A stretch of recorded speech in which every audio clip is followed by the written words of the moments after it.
Hello বন্ধুরা, good evening. কেমন আছো তোমরা? আশা করছি সবাই ভালো আছো। আমিও ভালোই আছি। তো কাল মাটন এনেছিল বাড়িতে, তো মাটন বিরিয়ানি করেছিলাম, তাই ভাবলাম আজ তোমাদের সাথেও রেসিপিটা একটু শেয়ার করে দিই। তোমরা এরকম বানিয়ে দেখবে, যদি ভালো লাগে আমাকে কমেন্ট করে নিশ্চয়ই জানাবে। তো মাটনগুলো প্রথমে ভালো করে ধুয়ে নেব, তারপর চালটা বসিয়ে দেব। চালটা বসানোর আগে জলের মধ্যে গোটা গরম মশলা, তেজপাতা দিয়ে দেব। তারপর জলটা গরম হতে থাকলে আলুগুলো ভেজে নেব আর পেঁয়াজের বেরেস্তাও ভেজে রেডি করে নেব।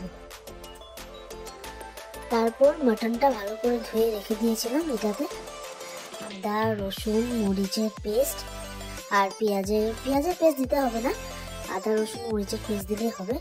আর যা মশলাপাতি থাকে, জিরের গুঁড়ো, ধনের গুঁড়ো, মরিচের গুঁড়ো সব দিয়ে দেবো, হলুদ, লবণ আর গরম মশলা আর বিরিয়ানি মশলা হালকা করে দিয়ে দেব।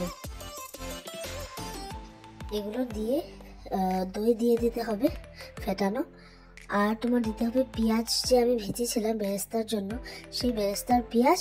আর যে পেঁয়াজটা যে তেলে ভেজেছিলাম সেই তেলটা এটার মধ্যে দিয়ে দিতে হবে, তাহলে একটা ফ্লেভারটা খুব ভালো আসে।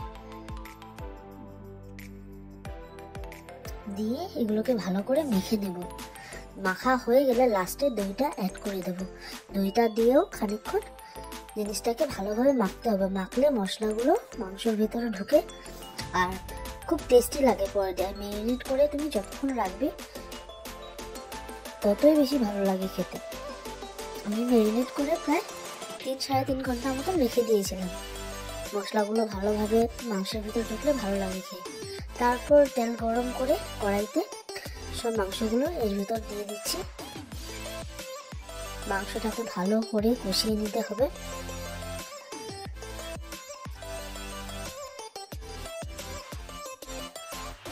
আমি মাটন অত বেশি ভালোবাসি না, কিন্তু আমার বর অনেকই বেশি ভালোবাসে মাটন।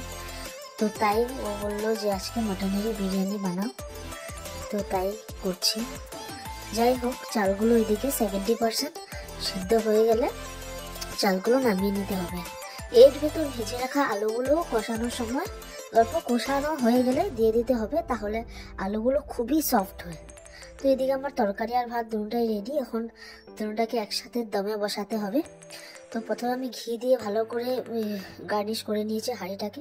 তো লেয়ার করে যেভাবে করতে হয়, তোমার চাল দিয়ে তারপরে উপরে তরকারি দিয়ে দিচ্ছি, যেটা মাটনের তরকারি বানিয়েছিলাম তার এর উপর আবার চাউলের লেয়ার দিয়ে দিব, এর উপর আবার তরকারি দিতে হবে। এভাবেই লেয়ার করে যতটুকু জিনিসটা থাকবে লেয়ার করে দিয়ে দিতে হবে। প্রথমে ভাতের লেয়ার, তারপরে মাংসের লেয়ার, আবার ভাতের লেয়ার, আবার মাংসের লেয়ার, এইভাবে করে সবগুলোকে দিয়ে দিতে হবে। আমি আমার মতো করে বানাচ্ছি, আমার থেকেও ভালো অনেকে বানায়, কিন্তু তোমরা এইভাবে একদিন করে খেয়ে দেখো। সত্যি অনেক টেস্টি হয়েছিল খেতে। আমি মাটন খাই না, ওরকম আমার ভালো লাগে না, তবু খেয়ে আমার অনেক বেশি ভালো লেগেছে। তারপর লাস্টে যে ভাতের লেয়ারটা দেবো তার উপর কেওড়া জল, গোলাপ জল দিয়ে দেবো ভালো করে। কাজু কিশমিশ ভেজে রেখেছিলাম, কাজু কিশমিশ ভাজাগুলো দিয়ে দেবো। কাজু কিশমিশ ভাজা দেওয়া হবে পরে। বেরেস্তা ভেজে রেখেছিলাম যে পেঁয়াজের, ওগুলো দিয়ে দেবো। ধনে পাতা কুচি করে রেখেছিলাম, ধনে পাতা দেবো।